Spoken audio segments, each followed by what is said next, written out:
One morning I was at the refuge and our vet tech called in and said she was frantic. She had found a dog on the side of the road, thinking it was dead, and something told her to turn around. And she went back and she picked up this frail, just totally sick, emaciated dog.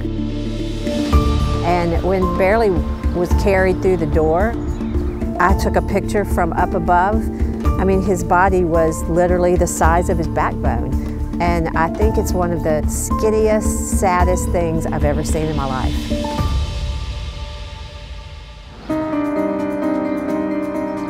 Well, unfortunately, we see a lot of starved animals, from horses to dogs to cats. The first instinct is, oh my gosh, we have to feed them, but feeding them can actually kill them. Their body is not used to nutrition or food. It can just really shock their systems. So we have to feed them very small amounts throughout the day. Barely stayed here, was on round-the-clock care. Gradually, he started gaining the weight. Gradually, he started having a little more energy. And it was still touch and go. We still were not sure if his organs were going to survive this intense starvation. It took about a month before we were even confident to let him leave the ER because he was still that sick. We decided to go ahead and let him go into a foster home, and Micki stepped up, wanted to be that foster home. Lori has been my friend for quite a while, and she knows that I love boxers. When I did bring him home, he was still so weak that the vet told me just to put him on a leash when I took him outside, not to let him run. He had catabolized his muscle, and so she was afraid that he would actually hurt himself if he was allowed to run around. And I fed him 2-3 times a day to start with. I make a crock pot of food for my dogs to add to the dog food. I'll boil like chicken or some sort of meat or something, and sweet potatoes and brown rice, and then add that to their food. And so that's what I did with Bear. He came in at 28 pounds. He's 75 pounds now. As he started to gain weight and play with the other dogs, his personality started to come out, and he's a very happy dog. He wants to be close. Like if he's on the bed with you, he wants to be completely snuggled up or on top of you. He can't get close enough. We have a couple four-wheelers, and he loves to ride around in those. He doesn't like to be on the floorboard. He likes to jump up into the other seat.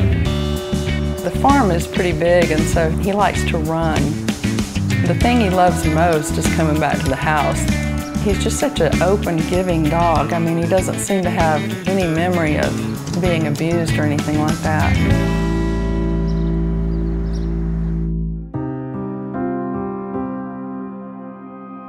In 2002, I was on a dive trip to photograph sharks, and I was attacked by a shark. He took most of my upper arm, all of my triceps, and most of my biceps, and my posterior armpit, and left my hand paralyzed. And then I went through 6 surgeries, and it was a year before I could kind of wiggle the end of one finger. Recovery was tough emotionally as well as physically because I had flashbacks and I had nightmares.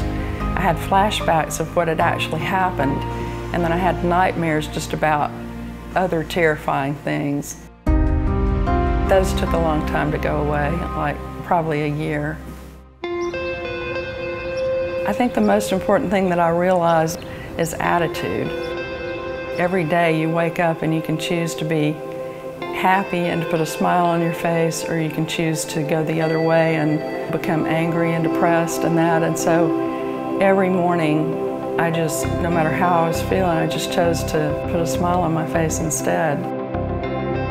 So I felt a really strong connection with Barely, just fighting, clawing to survive, and then having such a great attitude.